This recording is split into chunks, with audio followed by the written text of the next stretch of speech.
U.S. universities have a tradition of welcoming international students, but the pandemic has changed all that.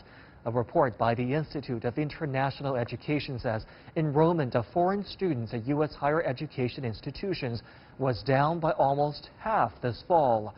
Meanwhile, a U.S. State Department report says the number of Chinese studying in the U.S. grew at its slowest pace in more than a decade. Our Edith Tianshan has more on the unprecedented decline and its impact on the U.S. economy. A vibrant campus life, social clubs, and a diverse student body are among the factors that make the U.S. college experience so special. But following the coronavirus pandemic, online learning has taken away from that social element, resulting in tens of thousands of international students opting out of enrollment altogether. A big pull for American master's degrees, right, is the idea that you are a part of a cohort. And these are going to be your friends and colleagues and confidants for the rest of your life. And those personal connections that you build, people often say, is half the value of the education that you receive. Many, like Cengiz, were not able to get a student visa during the pandemic due to the closure of U.S. embassies abroad. But admissions officials point out limiting student visas has been an ongoing policy by the Trump administration.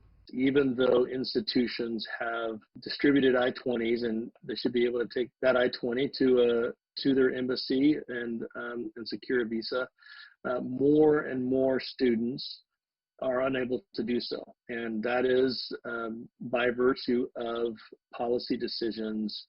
Here at the California State University Northridge, there's been a 20% decline this year in the number of new students from abroad. Not entirely surprising, but disappointing for an institution that's frequently ranked top in its international student population. International students provide an alternative point of view that we know from an educational perspective is a positive contributor.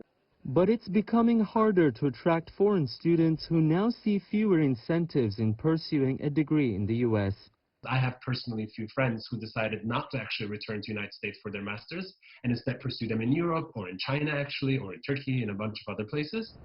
A variety of factors, including the pandemic, an inability to obtain student visas, and politics, contributed to a record low enrollment by international students.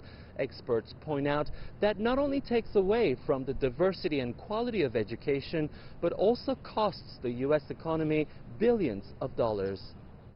According to estimates from NAFSA, an international association of educators, a decline in international students since 2016 has cost the U.S. economy nearly $12 billion and more than 65,000 jobs. Over the last 30 years, colleges and universities in the United States have been increasingly relying on the revenues from international students. With the distribution of a new coronavirus vaccine soon, that trend could be reversed to some extent, but it could take longer to reestablish a welcoming environment for students abroad. It is Tianshan, CGTN, Los Angeles.